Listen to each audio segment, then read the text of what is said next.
Hello guys. In this video, we are going to discuss the earth pressure theories and learn how to determine active and passive earth pressure. Actually, there are two classical earth pressure theories, namely, number one, Coulomb's earth pressure theory, and number two, Rankine's earth pressure theory. However, let us begin with Rankine's earth pressure theory first. Rankine developed his theory based on some assumptions, such as the soil is homogeneous, isotropic, dry, and cohesionless.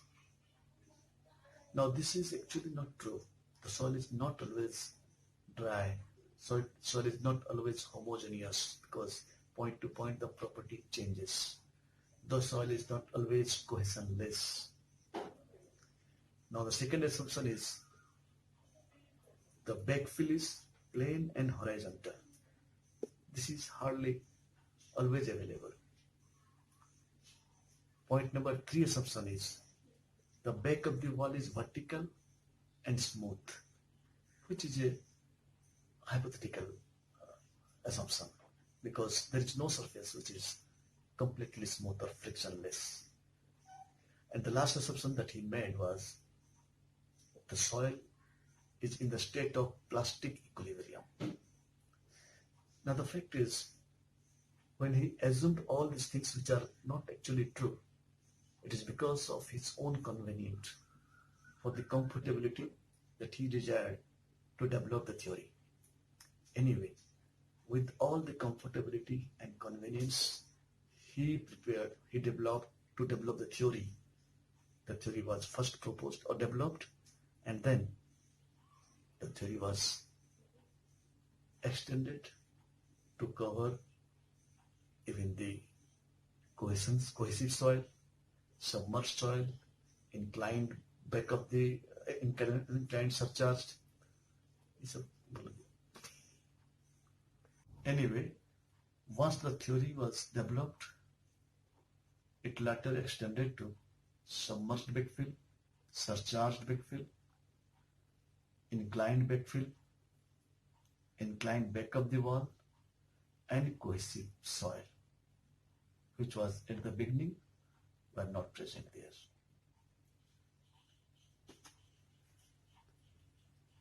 So let us see how Rankine develops his theory. Rankine considered a retaining wall with vertical back of the wall,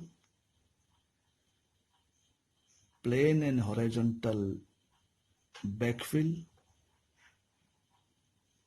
as per his assumptions. He also assumed that the backfill is cohesionless, that is C is equal to 0. If C is equal to 0, it is not clay, it is said to be sand. Retaining wall with back of the wall vertical and backfill without surcharge, with ground surface plane and horizontal. Then what he did is he considered an element from behind the wall and at a depth of d from the ground level. Now this element is definitely subjected to a vertical pressure which is overburden pressure, and there is a lateral pressure which is sigma 3. If this element is taken out and analyzed, it is seen that the element is subject to a vertical pressure and a lateral pressure. which is sigma 3. Now, with the movement of the wall away from the soil, the sigma 3 is going to be reduced. That is, this overburden pressure gamma D is going to remain unchanged. So this matches the condition of active earth pressure. Now when this element is subject to pressure like this stress situation in the element can be represented by a Morse circle like this. This is major principal stress. This can be said to be the minor principal stress. Now, because major principal stress remains unchanged, sigma 3 is gradually to be decreased because of the movement of the wall. Sigma 3 is said to be the minor, sigma 1 is said to be the major principal stress. Now, because the backfill is sand, the strength envelope is a straight line originating from the origin of the graph with an inclination of phi. Phi is the angle of internal friction. Now because sigma 1 remains unchanged and sigma 3 has to be reduced because of the movement of the wall away from the soil, the sigma 3 will be reduced.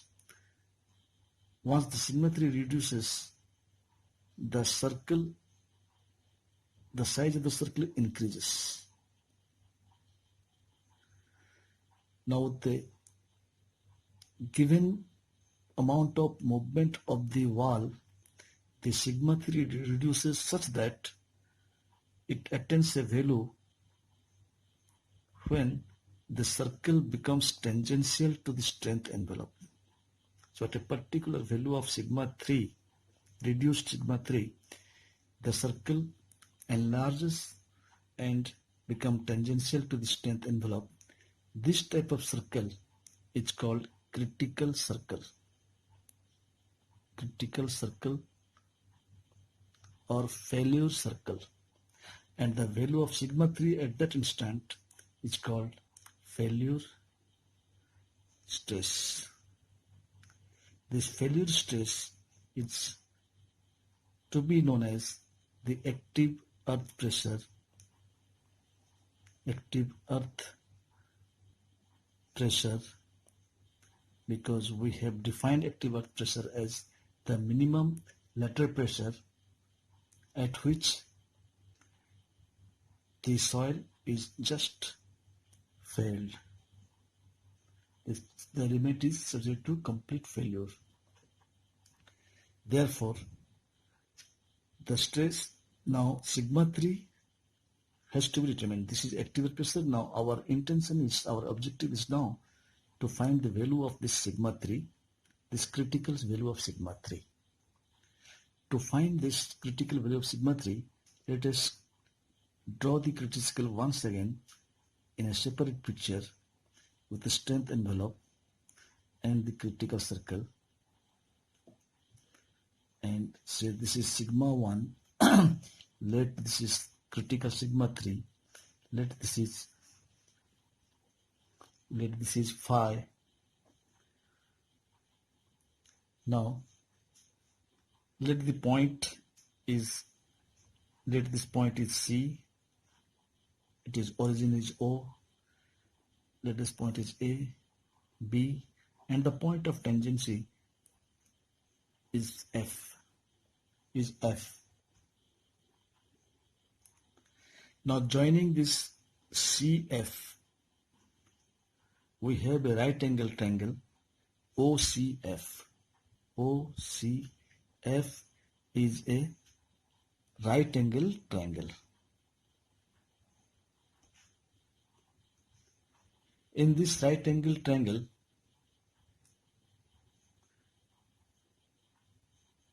what is sine phi? Sine phi is P by B, so that is CF by OC, where CF is the radius of the circle. In other words, it is the difference of sigma 1 minus sigma 3 by 2. And OC is the mean of the sum of sigma 1 and sigma 3. That is sigma 1 plus sigma 3 by 2. Therefore, sine phi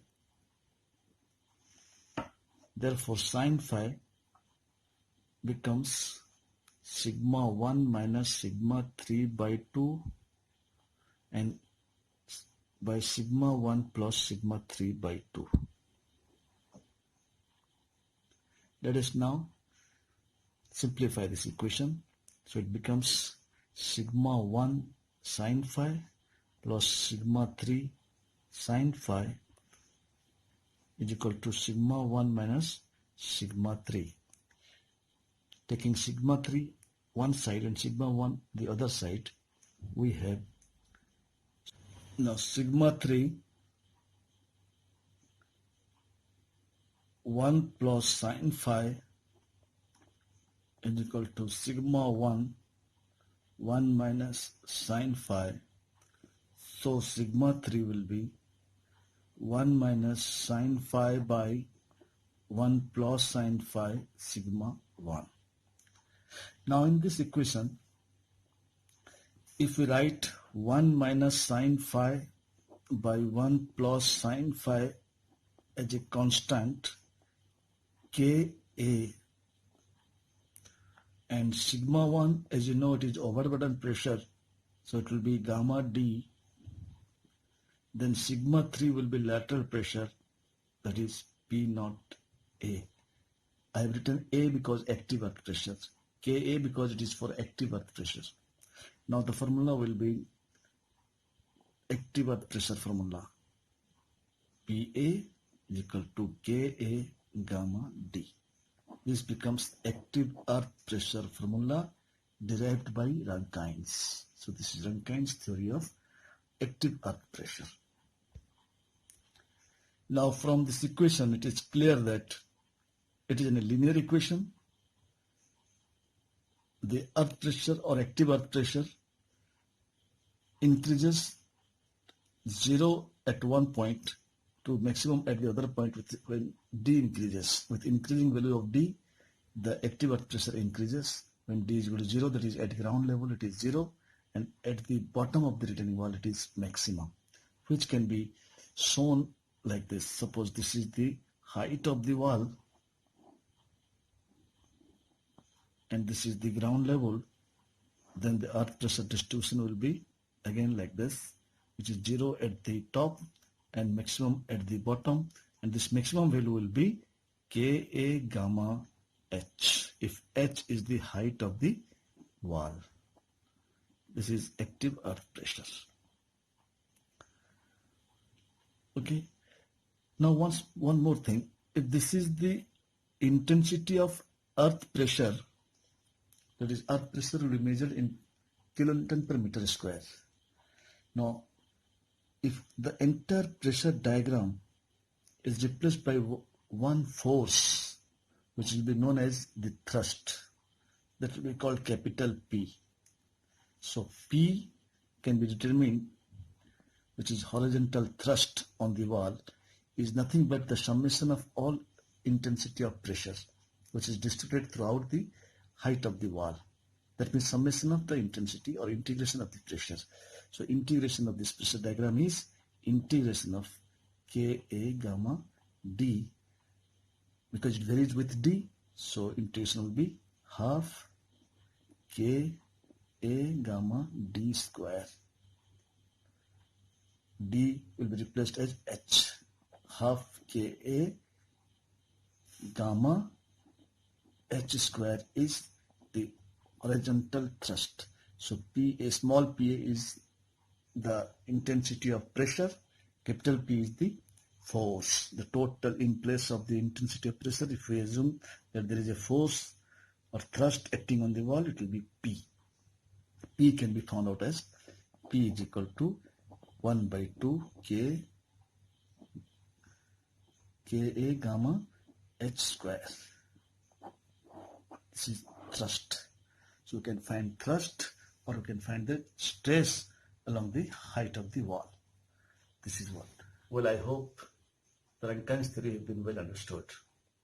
For any doubt, ask through comments. In our next video, we'll be discussing as to how this theory extends to cover the problem with surcharged soil, submerged backfill, cohesive soil, inclined wall, and inclined backfill. We'll see in the next video.